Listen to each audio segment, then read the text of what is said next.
everybody, welcome to Chelsea Tube. Thanks for tuning in to this episode. This is the first recap of Chelsea versus Burnley, and we're going to get into some player stats and player reviews and player ratings and what I think of the Chelsea and the international break coming up.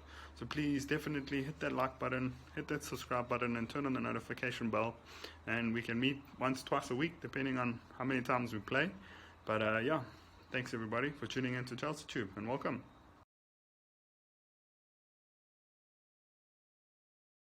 Time for some player reviews, and we're going to start with Mendy in goal. I'll say he got about a 6 out of 10. He didn't have much to do all game except that one time where he had to pick up the ball out of the back of the net for the goal. And yeah, I thought he was let down by his back five a bit when it came to the goal. I mean, there was two attackers on one goalkeeper. I mean, there's no conclusion to what's going to happen after that if it's so close to not being offside as well. So well worked goal by Burnley. Christensen, what do I think about his game? I'm going to give him a 6 as well. He did nothing special yesterday against Burnley. I mean, I thought he would have done better because I've become used to him being a star performer at the back there for us. So 6 out of 10 as well. Thiago Silva, give him a 7 out of 10. He nearly scored, which I would have given him a 10 out of 10 because we would have won the game 2-1. But yeah, 7 out of 10.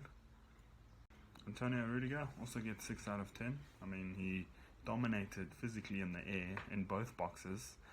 Did well in the air, but other than that, nothing special this week as well. Chile, 8 out of 10. Also, just as good as Reece James.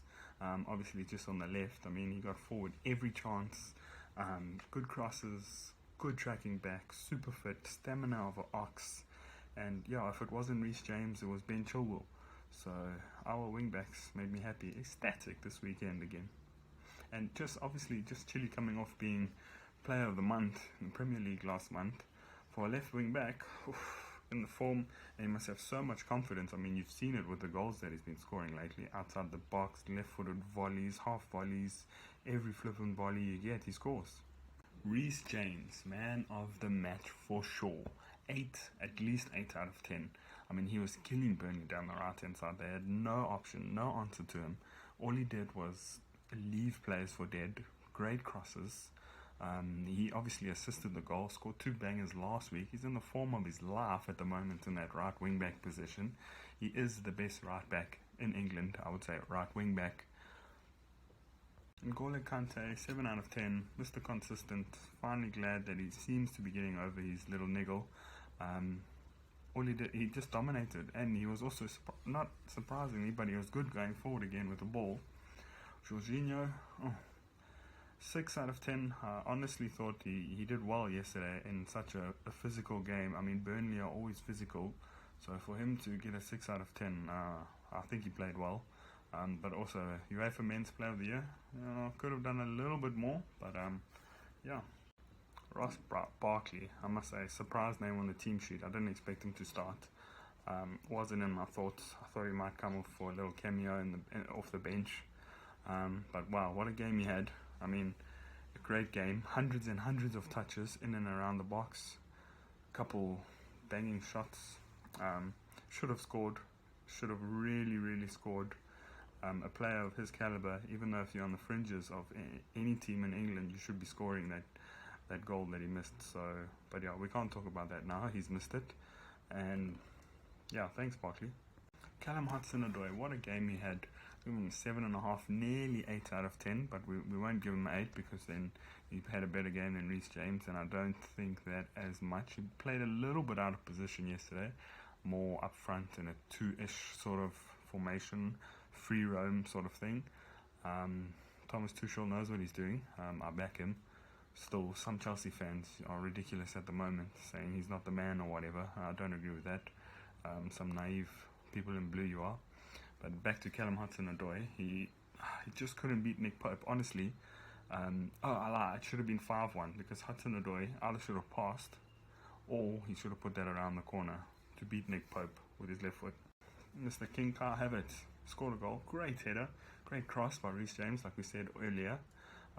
King Kai, yeah, he can have I think 7 out of 10 as well, but honestly, even worse than Barkley. I can't believe he missed it. So I think I've said we've hit the post. Thiago Silva, Ross Barkley, Kai Havertz. We should have at least won 4-1. Chile and Reece James, they must be the starting fullbacks for England coming up in this international break. I mean, even a blind person can see it, so surely Gareth Southgate can see it, man. Come on, guys.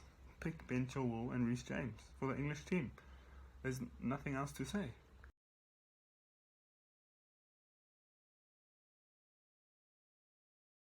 Let's talk about some match stats at the moment. I mean, we had nearly 70% possession of the ball, and you could see it. The Burnley players were getting tired, and like I can't fathom how we didn't do more with that 70% or 69.9%. Honestly, we had 4 shots to Burnley's 2 on target. We had 25 shots in the whole game with 4 on target.